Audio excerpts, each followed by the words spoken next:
Hello again, everybody. It's your host, Felipe, and you're listening to the Total Basis Podcast. And with me, as always, it's Sean Flannery. Sean, how you doing this evening? Oh, I am awesome. Watching the Mets actually score runs. They have a 7-3 lead against the Nationals. So all in all, a good day. Well, we have a jam-packed show for you guys today. Saw a few posts across the Baseball Life Facebook group. And if you don't know what the Baseball Life Facebook group is, that is the best baseball group in all of Facebook.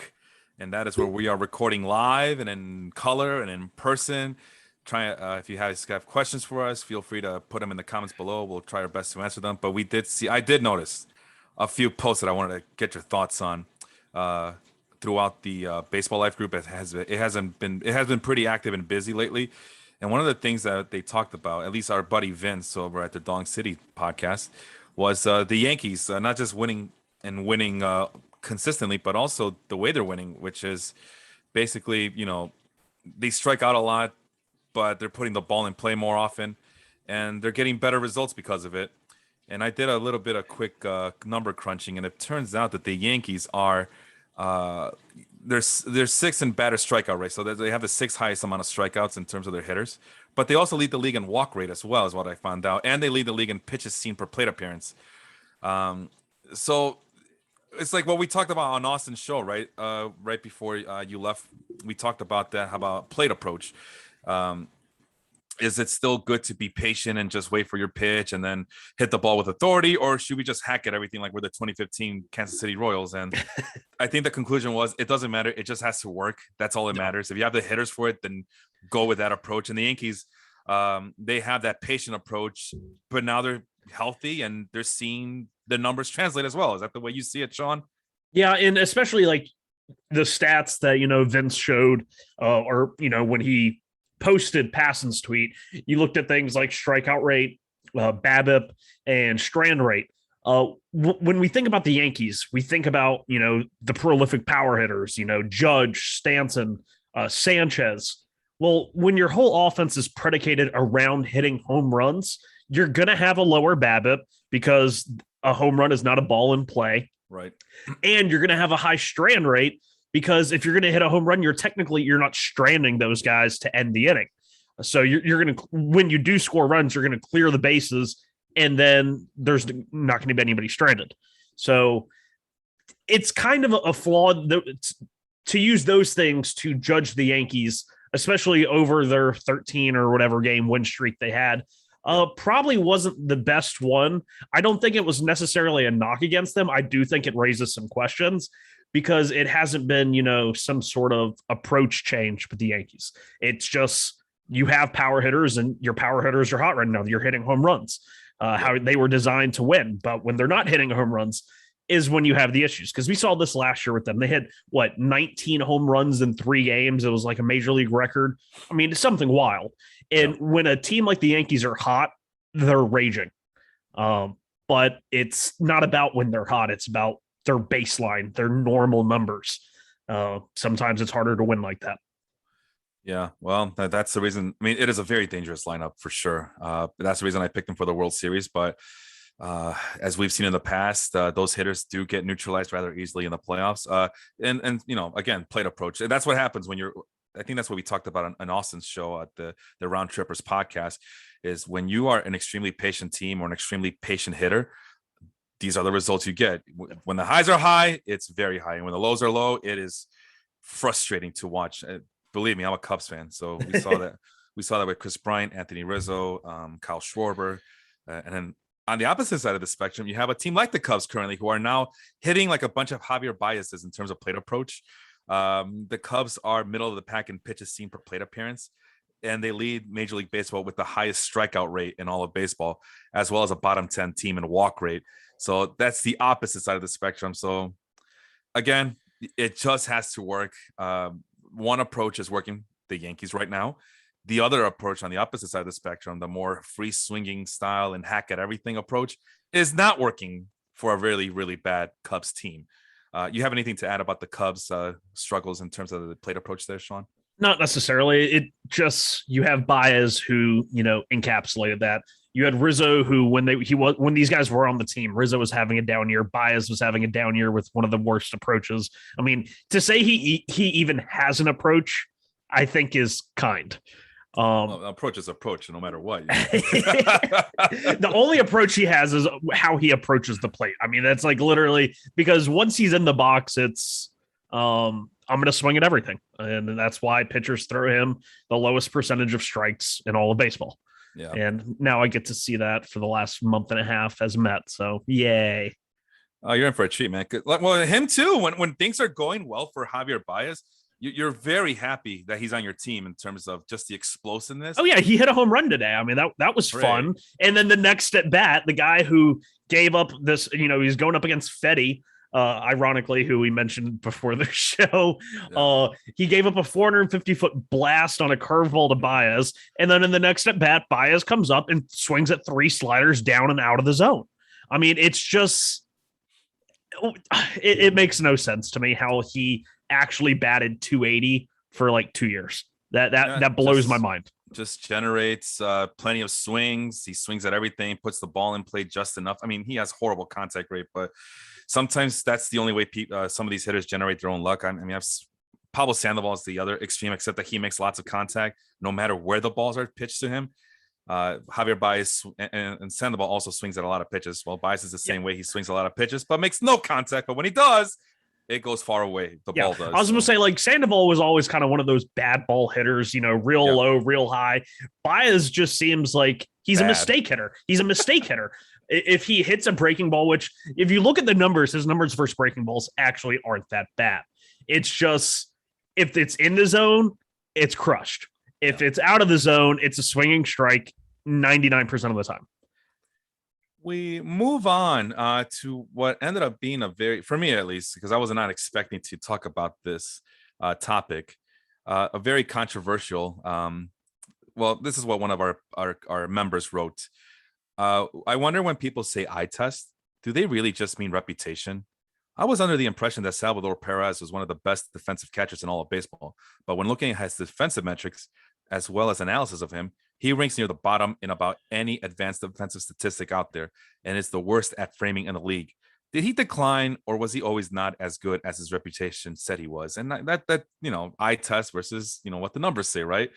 I'm on this Fangraphs page right now, and he has a career 25 defensive runs saved. That's pretty damn good, but a lot of it happened around his peak years of 2013 through 2016, back when the Royals were in contention or getting to contention. And then this year, he's at -4 defensive runs saved. So, but still, last I checked, 25 is still a very good number. But how do you see Salvador Perez's defensive prowess, I guess? I always thought he had kind of the whole reputation of, he had Wilson Contreras kind of comes to mind as, he has the great arm. He liked throwing the ball around. He was always going up and talking to his pitchers. He seemed to handle the staff well, but it just seemed to be an optics thing more than a results thing. And that's kind of what we see when we look at his career numbers. And it took this, great second half of Salvador Perez to pass Martin Maldonado in F4. Going into this year, Martin Maldonado had a higher F4 than Salvador Perez in like 300 less games, 250 less games. And that was because Maldonado is a elite pitch framer and catcher. And that's something that Salvador Perez really wasn't. So it is interesting. I always do think that Perez is a guy that eye test people love. You see a good batting average. You see good power. You see the strong arm. You're like, oh, he's a prototypical catcher. And then you look at the analytics, and he's got a 301 career on base, a 102 WRC plus for his entire career, meaning he's 2% above league average. And you see, only 9 defensive WAR for his entire career, over 1,100 games. For comparison, Martin Maldonado has 145 defensive WAR. It's an insane amount, and it's just he's an interesting person to analyze as a player. I'm not his biggest fan. I no doubt it's impressive what he's doing now, but it's an interesting conversation for sure. All right, so I'm finagling here a little bit with the metrics. So I did minimum 1,000 innings just to get a good decent amount of players in here. And I went all the way back to 2011 to see who the best and 2011 through 2021, right? 10, that's a good 10-year, 11-year season sample size, I guess, to see where Salvador Perez ranks in the grand scheme of things. And since 2011, Salvador Perez is a top 25 catcher in defensive runs saved. And then of course the strike zone, I believe RSZ, I believe that stands for strike zone framing, I guess. He's at negative 45, so that's where a lot of his downfall is. Yeah, he's always been a very poor pitch framer. Yeah, there's another one, framing, negative 90.4, whatever that means. So bad framer, but he does, like you said, he makes up for it just by being athletic and having a strong arm. But some notable names ahead of Perez, Austin Barnes, who doesn't have nearly the same amount of playing time, is at 27 defensive runs saved since 2011. I mean, we know why Austin Barnes constantly has a major league job. It's just because pitchers love throwing to him with the Dodgers, especially. Sandy Leon, David Ross, who's now the Cubs manager, he's at plus 36 defensive run save. Let's see here. Miguel Montero, former Cubs and former Diamondbacks catcher, at plus 40. Was one of those guys that Theo Epstein chased after when the Cubs were trying to make that championship run. Austin Hedges, who there's a guy with a reputation, right? There's a defensive wizard right there. Your favorite guy in the whole wide world, Mike Zunino, also. He's top 10, plus 51. Our guy Yasmani Grandal. I mean, there's a guy whose defensive prowess not only matches reputation, but the numbers also back him up in that one. 74 defensive run save. There's your guy Martin Maldonado at plus 76. So Russell Martin, always a very good defensive catcher. His reputation also is backed up by the numbers. And at the top two is number 2, Yadier Molina, and Buster Posey at number 1. So listen, man, the metrics, if you're good, you're good. It shouldn't be, well, the eye test says this and the defensive metrics say that. No, if you're good, that both the defensive metrics match up with what the eye test shows and vice versa. I don't want to hear excuses like, well, Perez is much better as a real life hitter, real life player than he is a what do you call it, advanced metrics guy. No, we just named you the list. The guys who have the reputation for being defensively wizards behind the plate show up on this goddamn list. So I don't want to hear excuses for players' downfalls like that. And Salvador Perez, everyone's like, oh, is he a Hall of Famer? He's gonna be a catcher with 200 home runs by the time it's all said and done. And people talk about it, and I'm like, okay, if we're going to put Salvador Perez in the Hall of Fame with his 14.4 career WAR, what does that say about Russell Martin, who has 55 career WAR and only 500 more games?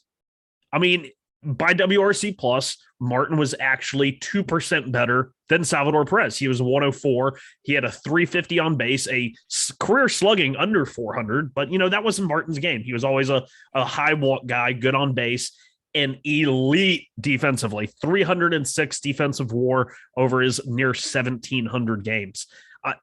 He's literally 41 wins above replacement higher than Salvador Perez. Are we talking about Russell Martin going into the Hall of Fame? Probably not. He should be. Honestly, he should be. Yeah. He could go in, but he's one of those guys who, when he played, he had the reputation of being very good defensively, but not to like the extent of a Yadier Molina, who, in all reality, Russell Martin probably has just as good a case going into the Hall of Fame as Yadier Molina. And here we go. Since 2010, right? So this isn't in the grand scope of things, but since 2010, let's just stick with 2010 because that's the way that I did it with the defensive metrics. I mean, Buster Posey is the number 1 catcher of the last decade, followed by Yadier Molina. And then you got a Jonathan Lucroy who doesn't get to 40 WARs in that time period. So if 40 WAR is, and this is the Fangraphs WAR, not the baseball reference, but if 40 WAR is going to be the benchmark, then Jonathan Lucroy, Yasmani Grandal, and Russell Martin do not get Hall of Fame consideration in this decade. Now, if we want to take it a step further, take it all the way back to 2000 to get some of these other guys a higher WAR for their careers, because some of these guys started well before 2010. As my computer is slowly but surely, there it is. Okay, so now you got Buster Posey, Yadier Molina, Russell Martin, Brian McCann, and Joe Mauer. And you could argue about Joe Mauer, but those are the only 5 catchers with 50 plus WAR since 2000. Yeah, if Yadier Molina goes in, to me, Russell Martin should be in. They're in a virtual tie in WAR, Fangraphs WAR right now. And that's with Yadier Molina having played in almost like 500 more games. And he's in a dead heat with Russell Martin. Yadi's at like 55.4 and Martin's at 55.2. I mean, that's just insane. Nobody's going to talk about Russell Martin going into the Hall of Fame. Does he even stay on after 1 year? Ooh, Martin? No, probably not. Not if you're going to. But he should. Not if you view him from a traditional standpoint. But I agree. I mean, he has a higher WOBA than Yadier Molina. He has a higher WRC plus than Yadier Molina. He has a higher on base percentage than Yadier Molina. He has more home runs, more stolen bases, better walk rate. I mean, what else do you want? But you could honestly argue that Yadier Molina said next year is it, and then he's done. He's at 168 home runs now. Russell Martin was at 191, and his career's over. Is Yadier Molina even going to have as many home runs as Russell Martin? Hell no. Yeah. No. There we go. I mean, that's a stat. Okay, so Molina has higher RBI, but Russell Martin batted like 7th and 8th in very good lineups for a long time in his career. It's just such a weird. I love this conversation because it shows the merits and flaws of both systems. Yeah. And let's take it a step further. We just talked about Salvador Perez having the reputation for being a defensive wizard, and we see that he's near the bottom of. I mean, he's still an elite company, but that's because he plays a lot. I mean, these are counting stats, by the way. Defensive run saved. He's still a top 25 defensive catcher, but he's like ranked behind a lot of part-time players, and a lot of players who you wouldn't think would be better defensively in terms of the defensive metrics. Travis Darno. Yeah, Travis Darno's on that list because I remember when Fangraphs finally added framing to their defensive war for catchers, Travis Darno shot up the list because early in his career, he was a great framer, but nobody really talked about it. And everyone was just like, oh, he can't throw out base stealers. He's terrible defensively. And then you look at his defensive war the first few years of his career, and it's real high. Yeah. And then my final point was, if you're going to go off of reputation, just put Salvador Perez in the Hall of Fame just because he's a reputable catcher. I mean, Russell Martin, every team he's been on, all they did was win. He turned around the pitching staffs. He turned around the culture with the Pirates, the Blue Jays. This is another guy. The Cubs settled for Miguel Montero because Theo Epstein lost out on the Russell Martin sweepstakes. But Theo Epstein had Russell Martin circled in as his starting catcher to be the guy who would go from point A to point B on this 2016, 2017 Cubs team, or this championship window Cubs teams. And he ended up changing the culture for the Blue Jays. I mean, we remember all those guys, all those power sluggers that they had finally making the playoffs. And that's all Russell Martin. So, and Yadier Molina gets a lot of credit for being that difference maker with the intangibles, even though the numbers don't show it. Well, there's a guy right here in Russell Martin who did have the intangibles, and with the numbers that we have now, the statistics that we now have to evaluate these guys, these catchers, he's up there. Russell Martin is up there. So, but unfortunately, that's not the way the world works. They still got a bunch of crusty old writers who still look at other things like will to win and toughness and grit and all that nonsense. Anyway, that's catcher talk. That's a conversation, definitely a good conversation to have in the offseason when they announce the Hall of Fame nominees or whatnot. So looking forward to those talks in November. But in the meantime, the final thing is that our guy Jason from West Virginia, he wrote down, he made a comment in one of the posts about, it was about the shift, right? And conversation went into how the advanced metrics have, and this is his argument, Jason's argument from West Virginia. I'd actually say advanced metrics help ruin their product as well. The product being Major League Baseball. Yes, a home run is better than a single, but at best you're getting one home run every 10 at bats. Okay. Best you're getting one home run every 10 at bats.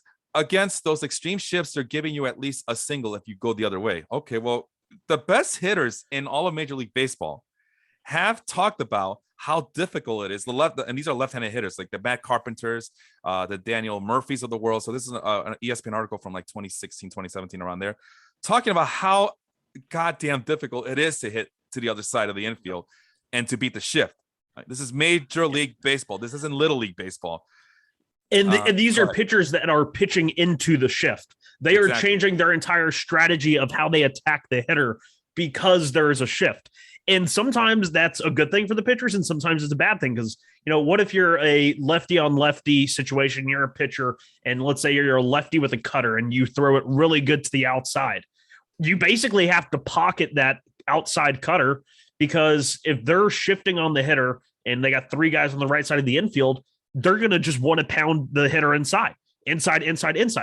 So it's not just a simple, take it the other way. On a lot of the time, you just have to take the ball where it's pitched. And if you're pitched inside, you're going to try and pull it. If you try and go the other way with something that's jamming underneath your hands, at best, the ball is going to just pop up in the air, probably get caught. It's not as simple as, they need to teach somebody to go the other way. No, because this is the same thing we saw with Michael Conforto last year and into this year. Last year, he did a great job of beating the shift, but he was pitched away more. This year, he's struggled against the shift because they are consistently getting the fastball inside, and he's struggled to make that adjustment of trying to get back into a pull mode. Even though they're shifting, if they're going to pitch you inside, you have to do damage and get it over the shift. You can't go the opposite way on a ball that's down, a fastball down and in. It's not going to happen like that. Yeah, and then to answer the other point that the advanced metrics ruined baseball because home runs are better than singles. Well, I took a quick look, just 1, 2, 3, 4, 5. So a 5 season sample says, right, just to see what it looks like. 2011, the league, and this is a very pitching dominant. I mean, this is the Giants winning World Series championships just because they had the best pitchers in a very dominant pitching era.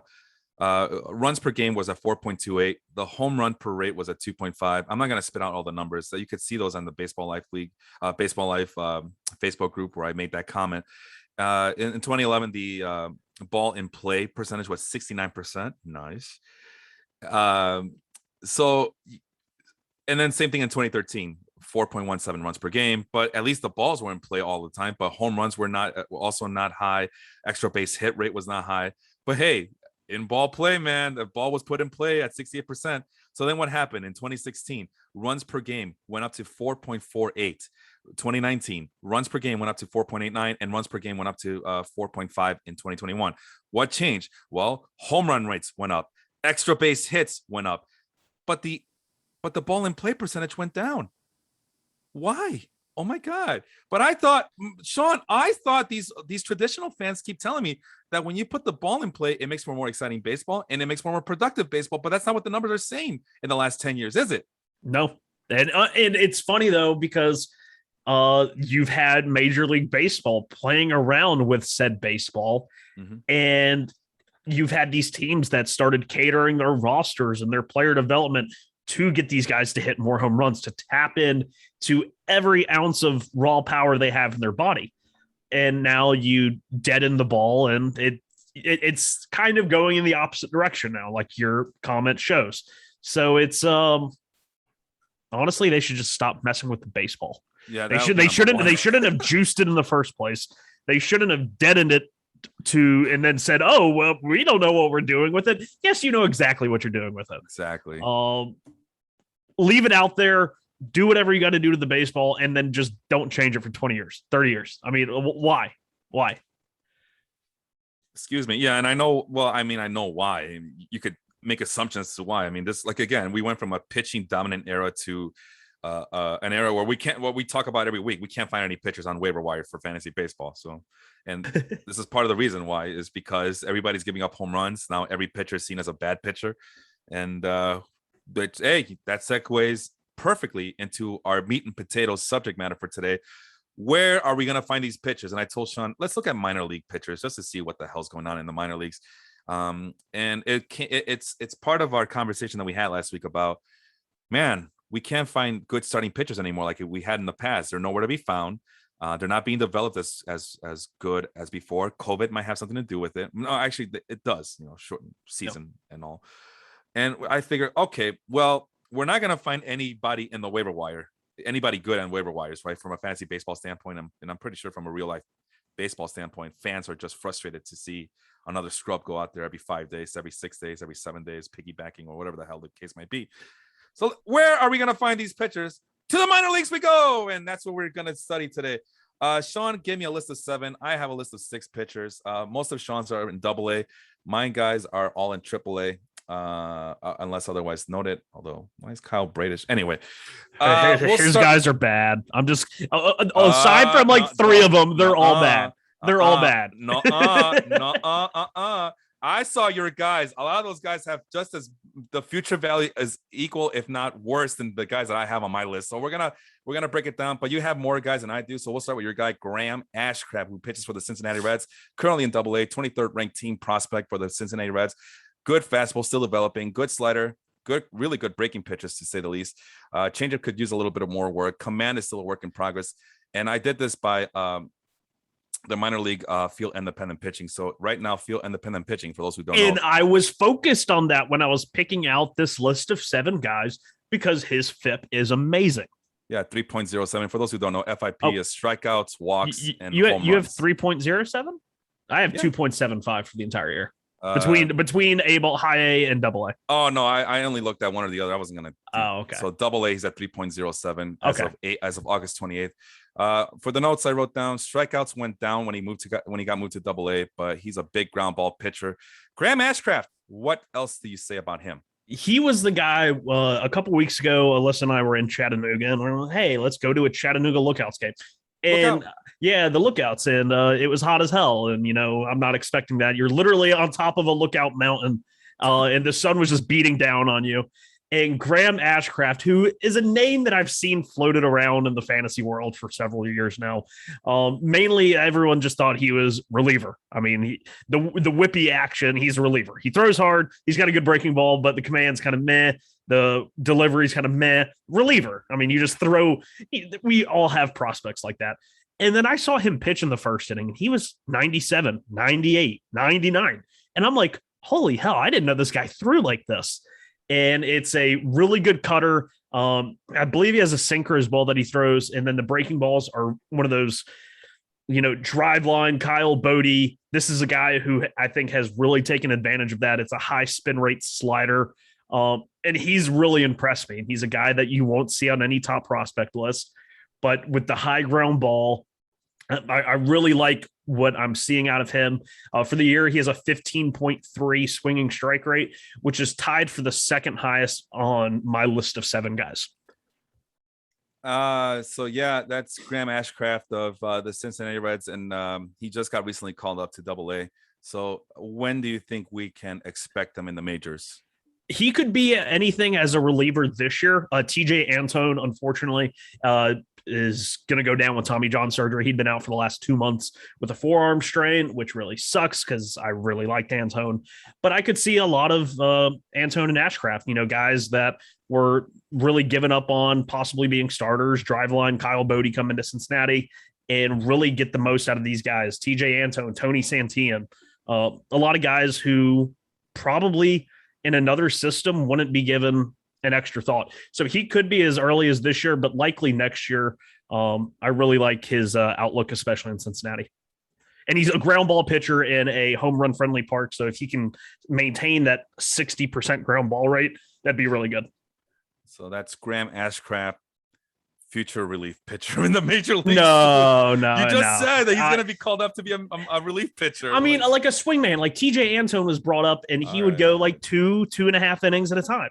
So we go from starting pitchers who can go 5 innings to guys who can piggyback on get 2 innings for you. That's fantastic. Hey, I would rather get 2 good innings than somebody that gives up 7 earned runs in 3 innings. Yeah. And that's what Baltimore pitchers do. But we're back to where we started, where we're like, let's find pitchers that can help big league clubs and fantasy, trying to get both kill 2 birds with 1 stone. And you're giving me a guy who's a relief pitcher. So congratulations, you played yourself. I don't think he's a relief pitcher. You just said he's going to be called up to be a relief pitcher. He could be. He could be. Tony Santillan was called up as a starter a couple of months ago for Cincinnati when they had a bunch of injuries. And then he went back down, kept starting, and they just called him up and they have him in the bullpen now. That's what happens when you're an optionable pitcher on the 40-man roster, which I don't think Ashcraft is yet. So that probably lends credence to him coming up next year. All right. Well, we'll see. We'll keep an eye on him, see what happens. My guy, Aaron Ashby, is actually pitching right now for the Milwaukee Brewer as we speak. He's the highest ranked player on this list with his own team, with the Brewers system at number one. A lot of the stuff we're going to talk about is going to be what he has done in AAA. He's also one of the only guys on the Fangraphs top 150, I guess. I don't know how deep that Fangraphs list goes, but he's ranked number 104. No one else is ranked on the overall ranking on this list. Decent, really good fastball, I should say. Really great breaking pitches. Decent changeup. Command is an issue, but he has this is the highest value guy on this list at 50. But my guys are crap. Apparently. No, Aaron Ashby's all. I love Aaron Ashby and Joe Ryan. Okay. The rest of the list is kind of bleh. Aaron Ashby came in relief last week, actually last Sunday against Washington, and was throwing lefty on lefty against Juan Soto and got him to strike out. I mean, that's anyone who gets Juan Soto to strike out, I think deserves some sort of second look. But he did it. It was a relief outing, but he got up to 99 on a sinker. And he's always had great stuff. He's got a great breaking ball. The issue with Ashby will always come down to command. He got called up at the end of June 30th. Everyone was excited because, he has exciting stuff. Yep. And he went 2/3 of an inning and gave up 7 runs, 4 of them earned, with 3 walks and no strikeouts. It was, probably the worst debut you could ever think of as, a major leaguer. You just come up and you want to do well and you just don't get the job done at all. In the 3 games since, not including, I think he just pitched today. Yeah, and I'm about to give you the numbers right now. 5 innings, no runs, 7 strikeouts, 9 strikeouts. On the last outing? Today. Oh, today I'll tell you right now. 5 innings pitched, 3 hits allowed, 2 earned runs allowed. 1 walk, okay. 4 strikeouts. He gave up a home run, but he had. I don't know if the Brewers were leading when he got taken out, but Brewers are up 6-2. If things are going according to plan. Oh yeah, he's gonna get the win if the Brewers can stay healthy, can maintain this lead. And I think Devin Williams is out there. It's all but a shutdown case at this point. Yeah, once you get to the 8th inning of the Brewers, really the 7th inning, because Brad Boxberger's had a hell of a year. But anyway, in the 3 starts or 3 appearances before today, because like I said, last week was a relief appearance. He went and combined 8 innings. Obviously, you want to see more length, but post-COVID, shortened season, they're probably not going to push him that far. He'd gone 8 innings, only allowed 7 hits, 1 walk, so a whip of right at 1, 9 strikeouts. A 9 strikeouts to 1 walk rate is really what you want to see out of Ashby. I really do like him. He keeps the ball on the ground. He suffered a little bit from a high BABIP this year, 379, not including today's start. But I like the fastball velo. I like it's from the left side. I like the high ground ball. He's the best name on your list. But I don't think he's probably already taken. I'm not sure what his rostership rate is in CBS. I'll take a look. But he's just somebody. 4%. 4%, really? Yeah. Oh, he should be. That's the topic. That's the theme of the show. Like these are guys most baseball fans are not going to know about because they don't care. They see who the hell is Aaron? Is that you mean Andy Ashby or? No, actually, I think it was just Andy Ashby, right? And there was no other Ashbys in Major League Baseball.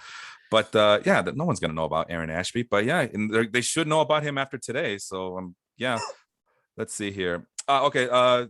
So what I did was, because we were going to have a show this last Monday, so I started looking at the FIP list to see if I could find, who the highest ranked AAA guys were.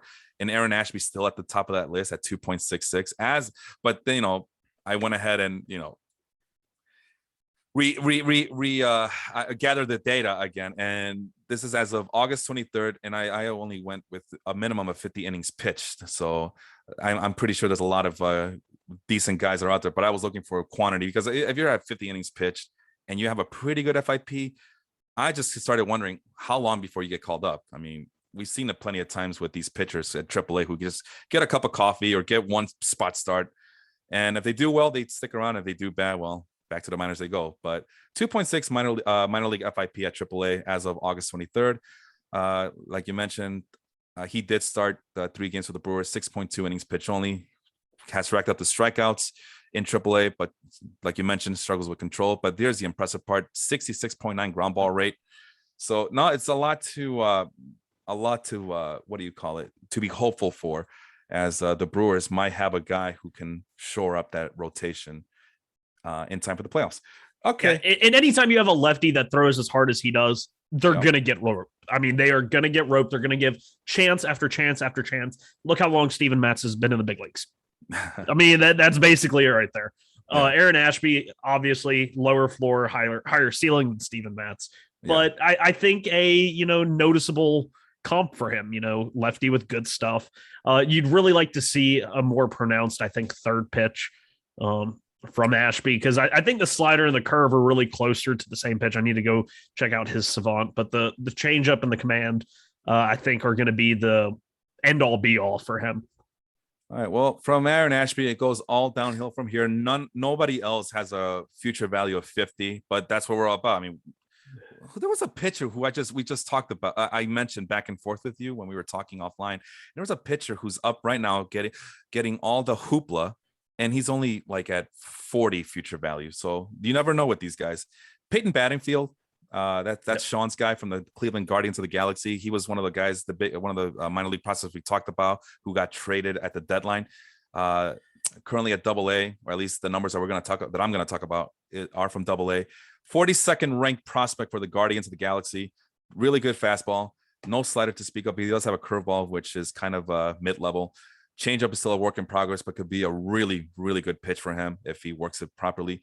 Command is still an issue. Future value of 35 plus and a FIP of 3.22 as of what date did I say? August 28th for the AA guys. Big strikeout rate, great control, has fly ball tendencies. Sean, are you worried about his fly ball tendencies over there? Not necessarily. I do take offense to you saying I know you're looking at the current and future value of the tools. But so far this year, in 88 innings, Peyton Battenfield has a 1.43 walks per 9. Anytime I can see a starter limit walks, it's really exciting to see. This year, his K percentage minus walk percentage is the highest, and it's not even close, of anyone on this list at 30.5%.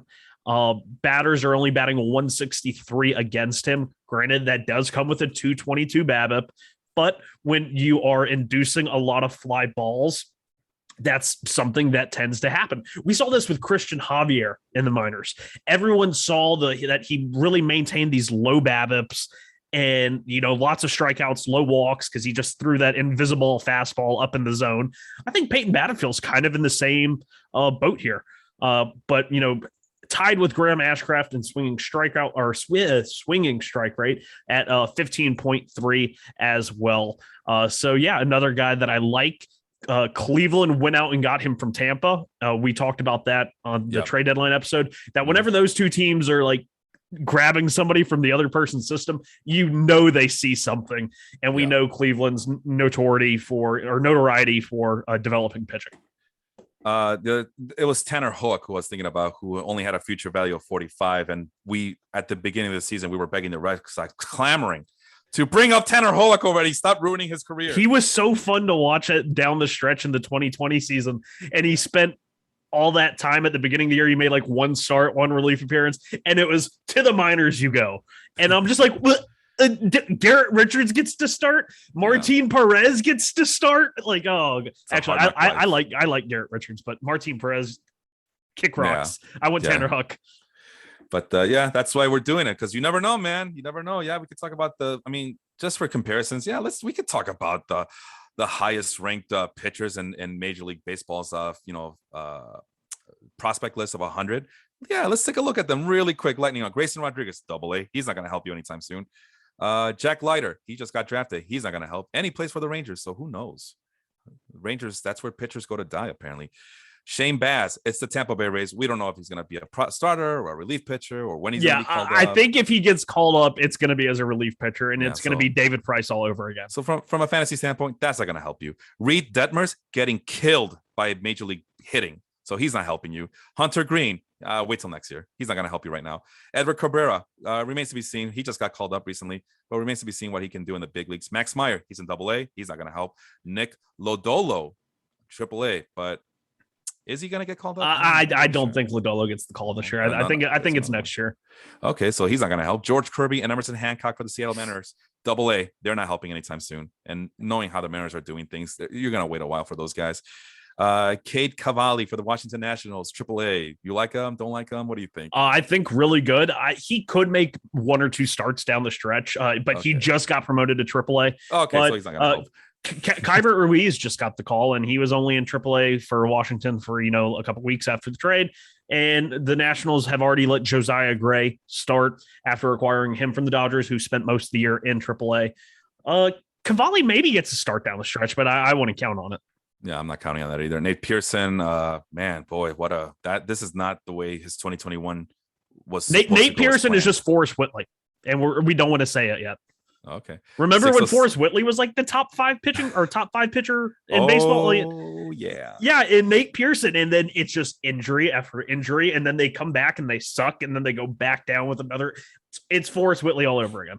Yeah, and Forrest Whitley, I mean, we talk about my guy sucking. Forrest Whitley was at 50, 55 plus, maybe even close to 60 future value. And yeah, I'm just stock just completely went down. So like I said, you never know with these pitchers. They're so dynamic. Sixto Sanchez, we know about Sixto Sanchez.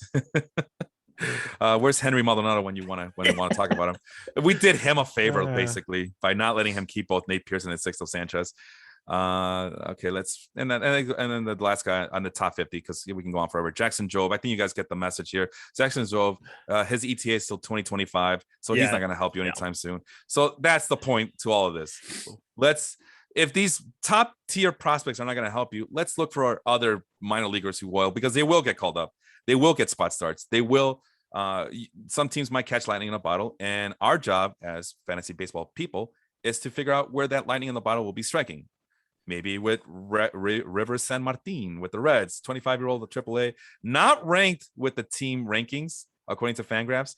So clearly he's not ranked overall, but he's having a decent season with a 3.17 FIP. Fastball's bad, slider's bad. I'll admit it. Changeups, that's going to be his bread and butter if he can find a way to be consistent with it. And the command is there as well, according to Fangraphs 80 grade. Yeah, I don't think he's all that different from Graham Ashcraft. I think they have equally good chances of being a solid major league pitcher. Are they going to get used this year? I have not a clue. Probably not. Probably not. But I don't see that much of a difference between San Martin and Ashcraft. But after San Martin, you got 2 more, and then the other 2 are just why. Well, because they showed up on the list and at the top of the FIP. But no, I put down their deficiencies, so don't worry about it. You'll hear from me. I do both pluses and weaknesses. All right, so don't mind me, man. But San Martin has only started 3 games at AA, so yeah, it's a sample size issue. And like you mentioned with Graham Ashcraft, he's seen time both at starting pitcher and relief pitcher. Was that supposed to be AAA? No, it started. See, now I'm confused. He made 3 starts in AA over 4 total games, and then he's made the rest in AAA. Yeah, he's been in AAA most of the year. Thank you for clarifying. Has great control, 50% ground ball rate. He recently got suspended in late June for foreign substance usage. He got caught. Gasp. So a little bit of stock issue there, but this is a crafty. Where does he throw? Crafty lefty. 25-year-old. We might see him just like your guy Graham Ashford. We might see him. We might not see him. He might come out of the bullpen. We may not come out of the bullpen. As of right now, though, the FIP is solid at 3.17, so that's why he made the list, and that's why he's on the radar. Yeah. Going to Caleb Killian for your Chicago Cub. He was also part of that trade at the trade deadline. 24-year-old, AA, ranked 25th overall for the Cubs. He's 45 grade fastball, slider, and breaking pitches are work in progress. The changeup might be something to keep an eye on, but this is where his career is going to be made or broken here. Is that command? The command is just ridiculous. I mean, this is like the way you describe some of the Mariners prospects. 40 plus future value though. So is it limited upside? Is it going to be more than that? Will it keep going? What will the future hold? Stay tuned. 2.81 FIP. That's why he's on Sean's list. And here are my notes. Impressive control and command. Has struggled since getting traded to the Cubs, but showed he was a consistent ground ball pitcher in San Francisco. What else do you have to add about my guy, Caleb Killian? I think he's kind of in that same ballpark as Peyton Battenfield, except he pitches more and gets more stuff on the ground rather than just fly ball. He has the lowest walks per 9 of any of the 7 guys on my list at 1.17, which just seems unreal. Batting 204 against him, sub 1 whip, 2.45 FIP for the year. I think he's a really interesting get. And he's already 24 years old. And did they promote him to Chicago? Did keep him in AA after acquiring him, pitching to a 4 ERA, but we'll see how it goes. The walks and strikeouts are still just about where they were in San Francisco, but could be a legitimate piece going for the Cubs. And at 24 years old, could move a little bit faster than your average typical AA pitcher. Fangraphs has him as an ETA of 2022, and that makes sense. So we'll see how that goes. So let's see here. Next on my list is actually a guy who is not on the Fangraphs top 120 or whatever the hell number they go up to. However, Jackson Cowart, I found out just by dumb luck and flukiness, is ranked number 91 in Major League Baseball's prospects top 100 list. So he's in AAA already. Let's see, 24-year-old AAA. He's the 8th best prospect according to Fangraphs in the Royals, Kansas City Royals system. He's a big fastball. Not much of a slider, but the curveball might be his best pitch according to their prospects grade. Changeup is there, but it's nothing to brag about. And there's a command issue. Future value of 45. Again, those are dynamic. It can go up, it can go down. 2.89 FIP. That's why he made the list. He did meet my criteria of being under 25, 50 innings minimum pitch, and he's somewhere in the top 10, top 15 in field independent pitching. So the notes: high strikeouts, but double-digit walk rate. So, like I said, he does have a command issue. Has a high whip and only a ground ball rate of 43.8%. So it's still a work in progress, even at AAA. I don't see him coming up soon to the Royals, especially the Royals seem to have all their minor leaguers that they can handle in their rotation at the moment. But this is an intriguing. I mean, there's a reason why Cowart was a top 100 piece for Major League Baseball's prospect list. And there's something else about him. He's already made his debut this year. Yes, it was like Ashby's. He didn't last an inning. He gave up 4 earned runs, no strikeouts, 2 walks. He followed that up the next week with more walks than strikeouts, only lasted an inning and a third. And then the week after that, he pitched 3 innings in relief, gave up 2 earned runs, only 1 strikeout. So we haven't seen the strikeouts translate at all at the major league level. He is one of those young Kansas City arms that they seem to be cranking out like a damn factory over there. It's ridiculous. And it's reminiscent of, how I said the Braves, they always had those arms, Aaron Blair, Matt Whistler, and they were good prospects and they slapped it against the wall and saw what stuck. I feel like Kansas City is doing that approach right now. Yeah, and we talked about we liked a lot of these guys as prospects, and they are getting to the major leagues and they're not being as productive as we thought they were going to be, which could not be a very good thing with Kansas City because they've really invested heavily in high upside arms in the draft the last 5 or 6 years. And if only 1 or 2 of those guys hit instead of like 3 or 4, you're in trouble because they just don't have the resources to kind of absorb a hit like that. Well, you know what the problem is there, Sean? What? Salvador Perez is behind the plate, messing with the framing. It has to be, right? If Salvador Perez was that good, these pitchers would look like dynamite right now, like $1,000, like $1 million right now. Let's look. So just to recap what the Royals are doing. So Chris Bubich, Carlos Hernandez, Daniel Lynch, Brady Singer are all part of that.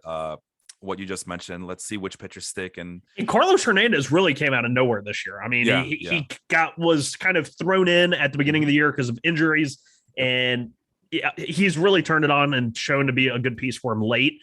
But he's not someone that I'm really trusting. I mean, this could just be a good stretch for him. Yeah, I mean, it could be not. But like I said, I mean, the whole point that I was trying to make is that a lot of these guys are either at 25 or below. And they're all at one point were part of the Royals system, like you mentioned, trying to invest in pitching. And in the AAA minor leagues, you have Jacob Junis, who at one point may have been a guy, but he's already 29 years old and already in the AAA. Jackson Cowart, who we just mentioned right now.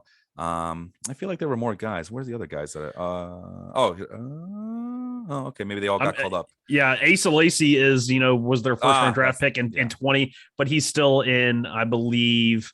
Yeah, high A. Yep. And then you mentioned, it's Bubich, Lynch, and Singer. Those are 3 first-round picks. Lynch and Singer were both in 18, and actually, all 3 of those were top 40 picks in 2018. That must have been when Moustakas left and Hosmer left. Yep. I thought Hosmer left after 15. I'm trying to think. But yeah, they were all drafted in the first round, 18, 34, and 40. And all three are in their major league rotation now, but not having as much success as we expected them to.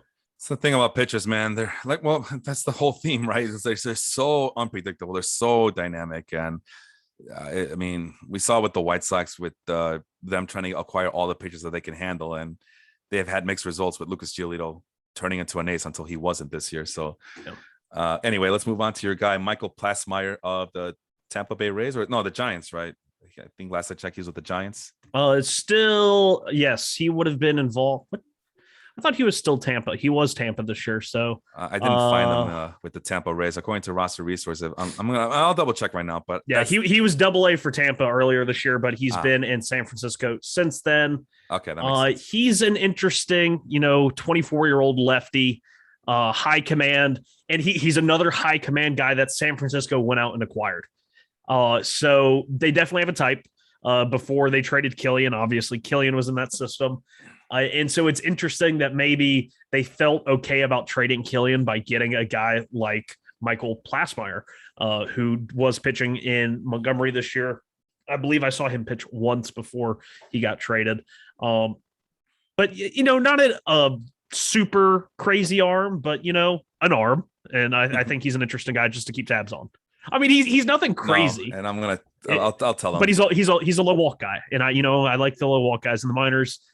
Solid ground ball rate. No, he's more fly ball. He has a really high pop-up rate. Him and another Tampa Bay arm share that, and I thought it was really cool. The swinging strike rate is the lowest on my list at 11.7. So could be more reliever, but we'll see. Here are the rankings here. 33rd ranked on the Giants system. Again, just like Killian, fastball and breaking pitches are nothing to brag about.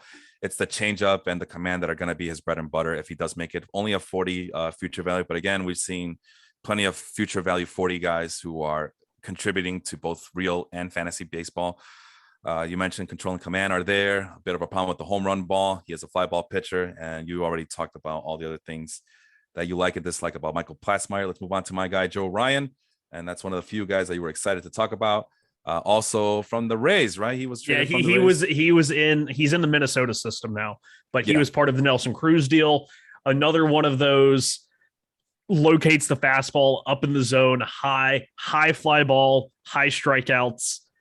Probably will have an issue with home runs, but there's another guy in Minnesota who's starting for their big league team right now who reminds me a lot of Joe Ryan. And I think it's a slept on type of profile. And that's Bailey Ober. Bailey Ober's 6'9". He throws the ball maybe like 92, 93, but he consistently gets it up in the zone. Two lefties swing under it a lot. And then he has a good enough slider against righties. Joe Ryan really needs a third pitch, but if he can locate that fastball consistently and he has a plus slider to go with it, he was a really good arm in Tampa system in 2019, really rose a lot, and then was kind of stuck in neutral this year before being traded for Nelson Cruz. Yeah, every time I want to go pick up, Bailey Ober, I look at his advanced stats and I go, maybe I'll wait a little longer. It's such a weird profile, especially for him. It's like you see a 92, 93 mile an hour fastball and they just whiff on it over and over again as long as he keeps it up in the zone. But he's one of those, he's a high fly ball, could be a higher strikeout guy in the majors as he gets more time. But I think Joe Ryan and Bailey Ober are interesting mirrors of each other aside from height, because I actually think Ryan is on the lower, he's listed at 6'2", so okay, he's not too short.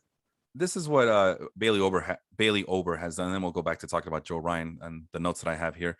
But Bailey Ober, and since week 17, and if you're in a points league like I am, this is what you're looking at.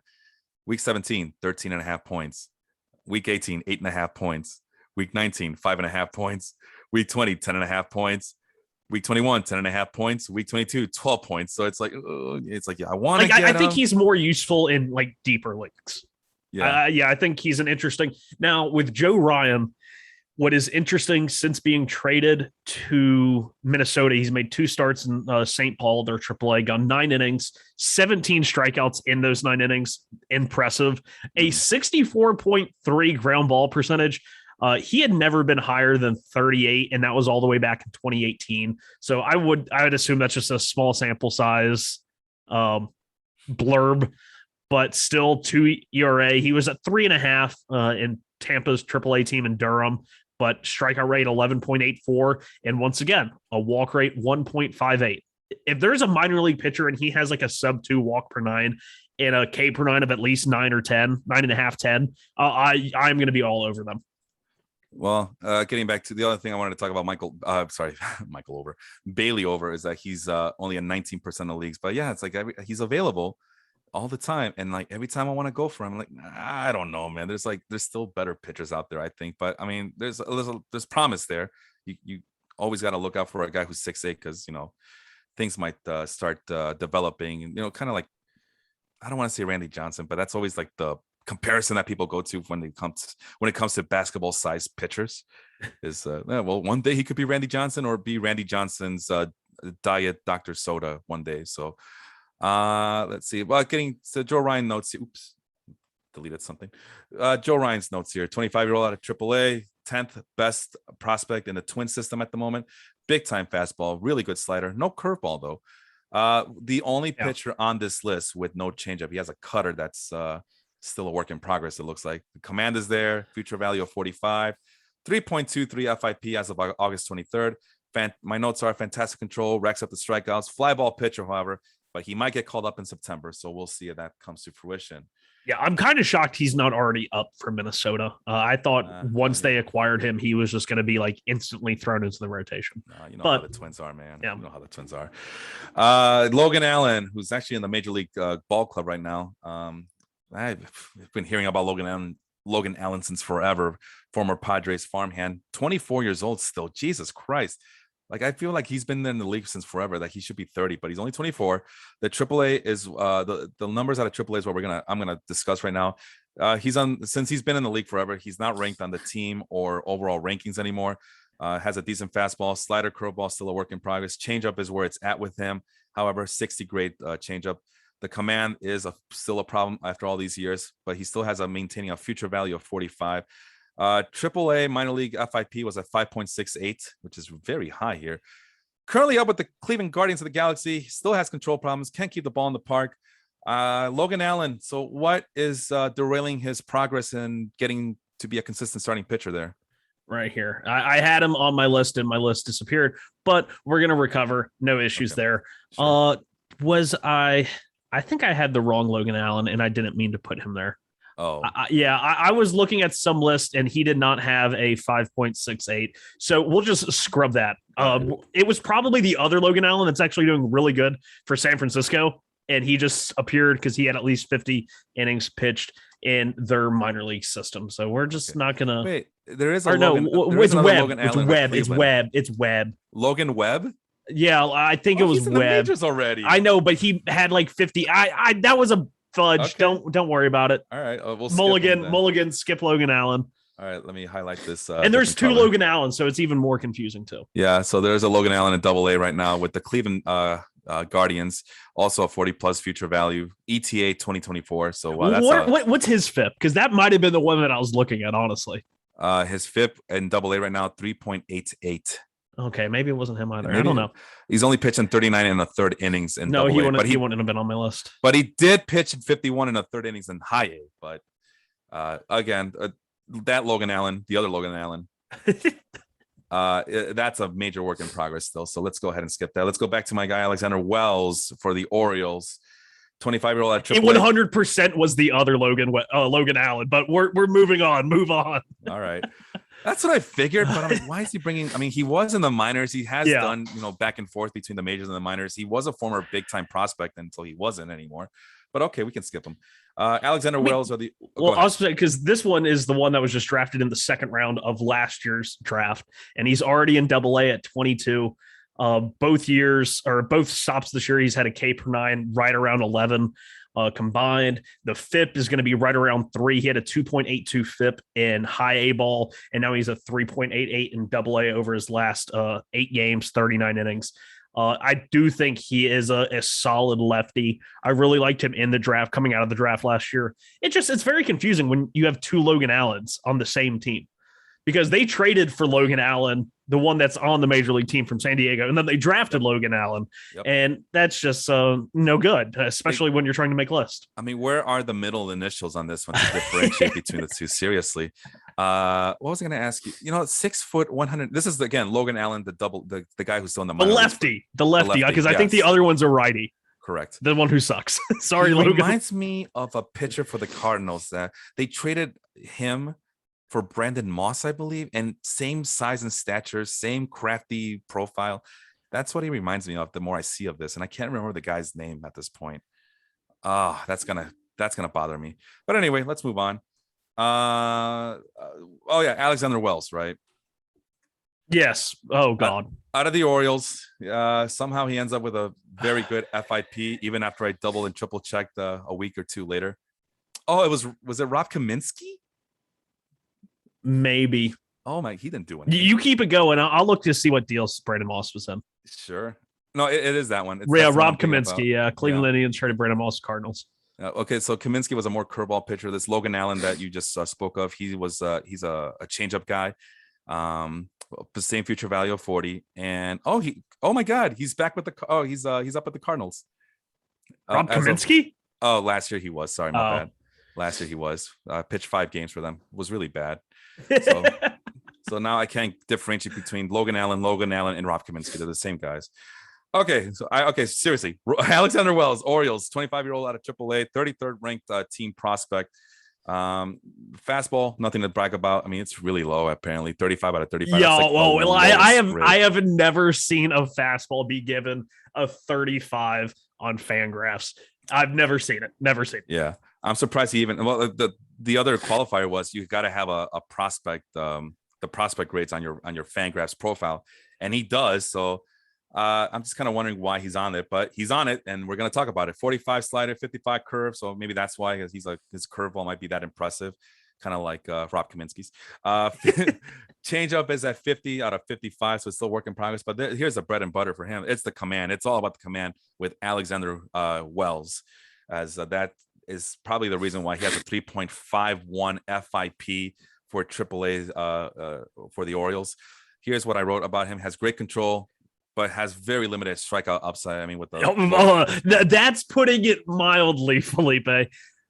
This is a guy who in the minors has never had a K per 9 higher than 7.9.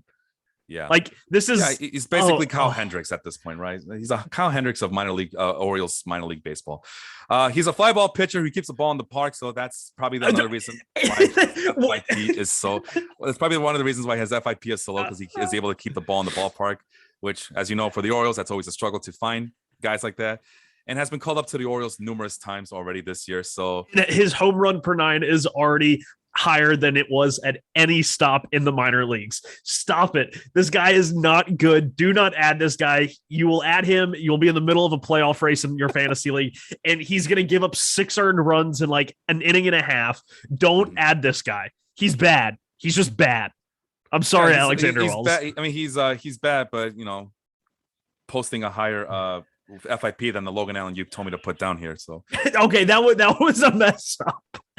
Yeah, a 10.9 swing strike rate. He, like you said, he's more fly ball than ground ball. He barely cracks 90 with the fastball. And when I see a fly ball pitcher that doesn't miss bats and doesn't strike out guys pitching in Baltimore in the American League East as a lefty, oh God, that's like batting practice. Yeah, thank you.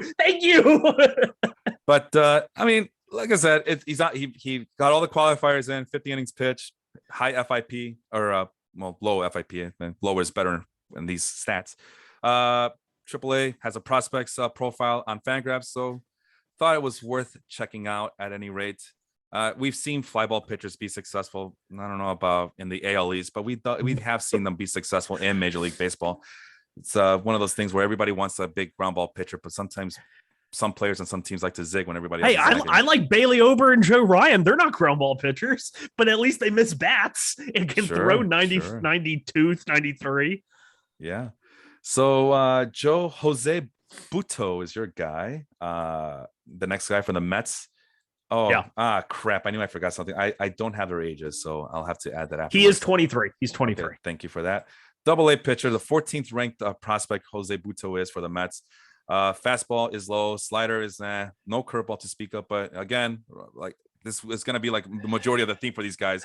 Changeup is where it's at. The command is still a work in progress, but it's promising. Only a future value of 40. FIP of 4.03 as of August 28th. My notes, posting very impressive strikeout per 9 and walk per 9 ratios. What else do you have to add about Jose Bhutto? Jose Bhutto is probably one of the most slept on prospects in all of the New York Mets system. I honestly thought he was going to be a guy that they moved at the deadline because other teams were starting to catch on to him. He could potentially have the best changeup in all of minor league baseball. He spent his first, half of the year in high A Brooklyn. He made 12 starts. Brooklyn. Yeah, 9.26 K per 9. He's never, before that in the minors, was never a high strikeout guy. But 9.26 up at that point was a career high for him. But the ERA was at 4.3. He was having some home run issues, 1.7 home run per 9. And it just seemed like he kind of ran out of, he stalled out. And then he gets promoted, even though he's at a 4.3 ERA, which is why it's more important to focus on development rather than results in the minors. And he goes up to Binghamton in AA. Strikeouts go up, walks go down, home runs are still kind of an issue. But he's at a 2.89 ERA. And of all the 7 guys on my list, the one with the highest swinging strike rate, Jose Bhutto. And I think it's because that changeup is a legitimate weapon. He's not a high ground ball guy, but he's not a high fly ball guy either. He keeps it right in the middle. The development of the breaking pitch really will be, I think he's more of Chris Paddock than, some some breaking ball is going to develop and he's going to become some stud. But I see a lot of Chris Paddock in him, honestly. And I think there is hope for a pitcher like that. Even if Chris Paddock's had his, struggles now, I do think there is a path to success for Jose Bhutto because that 16.1 swinging strike rate is really impressive. Yeah. All right. We're down to our last 2 pitchers. Let's move on to Kyle Bradish, another Orioles pitcher. Yeah. When I saw 2 Orioles on this list, I said, you are really just trying to get your opponents to pick these guys up and on some off chance in the playoffs, they blow up. Nope. Minor league. That's what the minor league rankings are across all AAA leagues. I was very picky, as you saw, as picky as I can be. If I saw, again, 50 innings pitched, top 15 in the FIP rankings, has to be below 25 years old. Bradish is 24 years old. What was the other thing I want? Oh, and if they have a prospects profile on Fangraphs, I was going to put them on the list. So, there must be a reason. And I wanted to dig deep as to why the reason why they had the high FIP, and at 3.72, Kyle Bradish qualified even after the fact, even after I waited another week to make this list, he was still on that ranking. So that's how he made the chart here. AAA, Kyle Bradish is 10th best prospect in the Orioles system at the moment. Really good fastball, decent, really good slider. Actually, they're all 50 or above grades. Sliders at 50, curveballs at 55. The changeup could be at 50, but currently it's at 45. The command is where the struggle is. So this is a guy with stuff, but no craft or what's the other thing? Location or command? Yeah, actually no command whatsoever. 45 future value though. Again, 3.72 FIP. I put down that he has a decent strikeout rate. Terrible control. Terrible, Ernie. Yeah. Terrible control. And he has an ERA over 5 at the moment as of August 28th. Actually, make that August 23rd. So the lesson here, Sean, is that advanced ERAs are garbage. They don't. ERA is king. Yeah. So he is a 5 ERA and 14 starts in AAA. If you look at the Fangraphs top 45 prospects of the Orioles, they have him listed as 31. So I'm not sure where the discrepancy is in the team rank because I see where it says team rank is 10 as well. I see 5 walks per 9. And he was 4.72 in high A with the Angels in 2019. Even on the Fangraphs top Orioles prospects, they say he's a reliever, and I think he's a bad reliever at that. Yeah, the 10th. I'm basically went into the roster resource ranking, and that's the number I took. Like whether it's real or not or updated, I assume it was updated. What list are you looking at? Where he's if you go on to his actual page on Fangraphs, and then there's the linked article from March. Yeah. And so like March. I said, yeah. So I'm not sure when that actual team rank gets updated in the season. I don't know, but so maybe it wasn't updated on the profile, but it got updated on the roster resource page. I don't know. Maybe I have no clue. But yeah, I think he's a bad reliever who isn't a reliever yet. Maybe when he makes the full-time switch to relief pitching, he could like blow up. Maybe he's Jerry's Familia. I don't know. But the numbers, Tanner Scott. The numbers I look at right now are just not. I don't like him. I don't like him at all.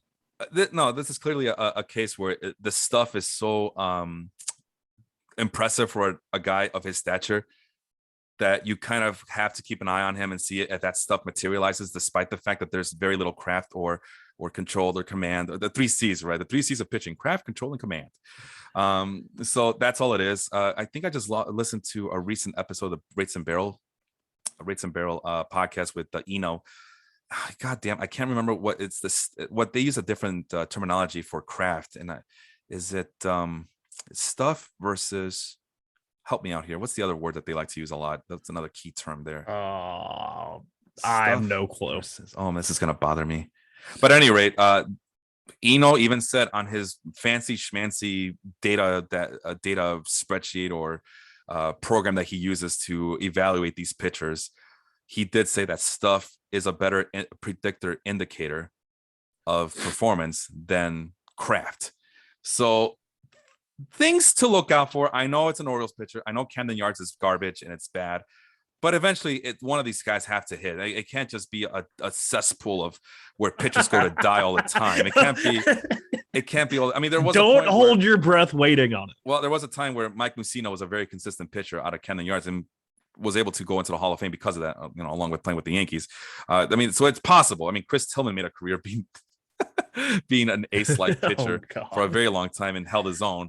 And compared to all the other prospects that team has seen who have flamed out, Chris Tillman ends up being not looking too bad at this point, even though I wasn't a big Chris Tillman fan. But I mean, Jake Arrieta went to the Cubs, and we know his history. We know the story. I would rather have Kyle Bradish than Alexander Wells.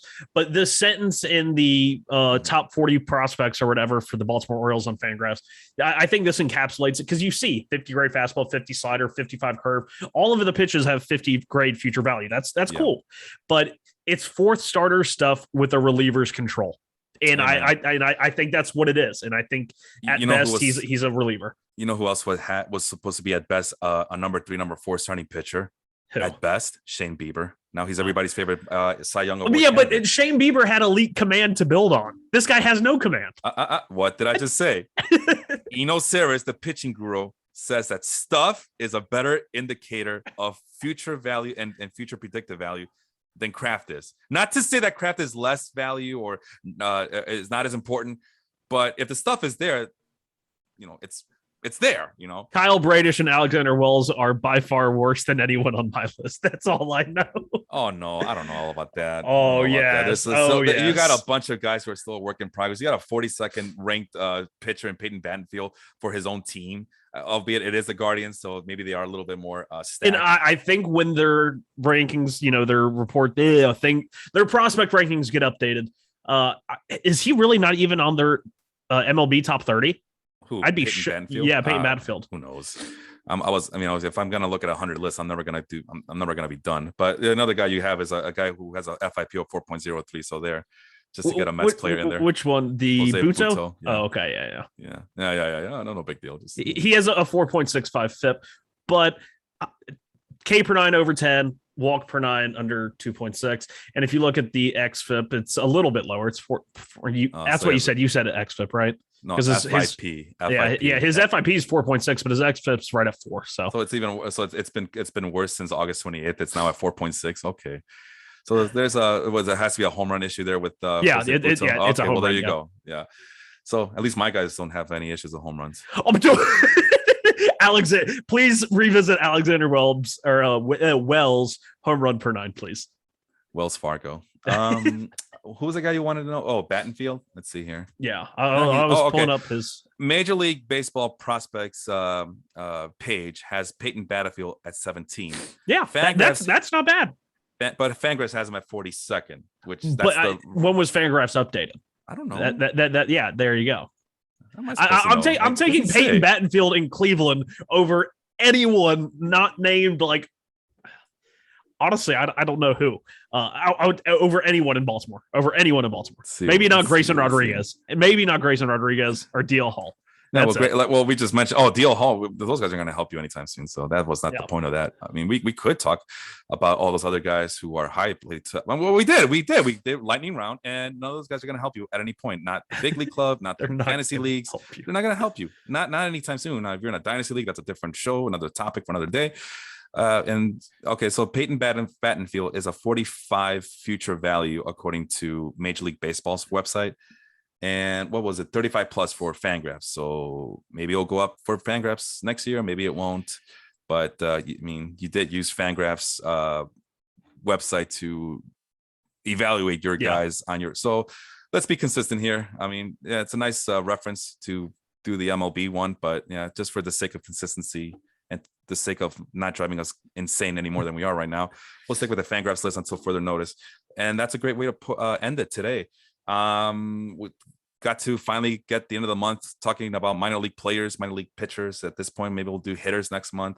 We'll see. Oh, well, shit. Next month, that's the end of the season. I just realized that right now. So any last words you want to discuss before we call it a night? No, I did have two more, but neither of them were really my favorite. One, though, I will mention Dre Jameson just got promoted in Arizona from high A to double A. We're good. We had two left, but the one of them I wanted to talk about, and that was Dre Jameson. 50% ground ball rate. Really awesome stuff so far. 14.4 swinging strike rate. And then the other was Tobias Myers, who has a really interesting batted ball profile, and that it's similar to Peyton Battenfield, who was in Tampa, where it's this high fly ball, low ground ball. He had a unbelievable, when I saw this, I almost didn't believe it this year. 15% swinging strike rate. That's good. 31% infield fly ball percentage. That's unreasonably high. I've never seen one that high over as many innings. He has thrown 86 this year, but probably the least exciting of all the guys on there. He's also the youngest at 22. Really high line drive percentage, and you don't like to see high line drive percentages because that means they're getting lit up. Yeah, lit up. But he's actually a xFIP overperformer. He has a 4.2 ERA, 3.46 xFIP. But he's a 30% strikeout percentage guy. So anytime you see that, your ears perk up. But he seems to be one of those guys who lives at the top of the zone and bleeds down. So we'll see how well he can maintain that. Yeah, and that's Dre Jameson's, I think, a really interesting player. He was their top draft pick in 2019, 34th overall pick. He was the compensatory pick for, I believe, 2019. Who would have left Arizona? AJ Pollock. Yes. AJ. I'm just guessing. I honestly do think it was AJ Pollock. He's made 5 starts in double A, and he has a 13.08 K per 9. He is getting better at every single stop. And I don't think there's anything I love more than seeing a pitcher develop. And usually you see like the really elite guys, they come in and they dominate. And then by the time they get to double A or triple A, they kind of, step back a little bit. But when you see that's these a different pitchers, podcast, by the way. Yeah. Then you see these guys like Dre Jameson who just get better and better and better. And I think that's the most fun thing to watch when it comes to player development, especially with pitchers. Dre Jameson was on the list, and I forgot to include him in this spiel of ours. But yeah, very impressive stuff. Command is still an issue. 45 future value, but he has posted a 2.77 AA FIP. So yeah, that's another guy. His walk per 9 combined for 2021 is 2.51, which is pretty reasonable. But in his debut in 2019, it was at 6.94. Granted, that was over 8 starts in which he only pitched 11 innings. So not too worried about it. So just for giggles, I went ahead and looked at the all AAAs, and I dropped it down to 40 innings pitched just to see what it would look like. And there was another guy on the list. We're not going to talk about it, but yeah, this guy sneaks in because now I dropped it down to 40 innings pitched. 25-year-old Drew Carlton, 3.21 FIP as of right now. And that's it. Oh, and there's Alexander Wells. Just the there's Alexander Wells. I never want to see Alexander Wells in my life. Here's another. Yeah, neither do I. But here's another guy, Luis Madero, AAA out of the Marlins. So there's another. You always want to look at the Marlins pitchers. He's at 3.49 FIP.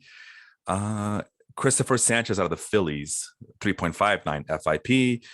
Our guy Kyle Wright, he's still in there, 3.65 FIP as of yesterday. God. Yeah, he's the guy who won't die. He's just sliding down the wall after he's been thrown there 4 years ago. Well, he's still under 25 years old. And that's what I was looking for. Zach Logue or the Blue Jay, 3.70. And finally, Kyle Bradish. Oh, God, we just talked about him. All right. Sean, well, that's me. That's Felipe. Over there is Sean. We have other podcasts, but we're running over. We will talk to you guys later. Hope you enjoy the episode. Take care, everybody. Bye, guys.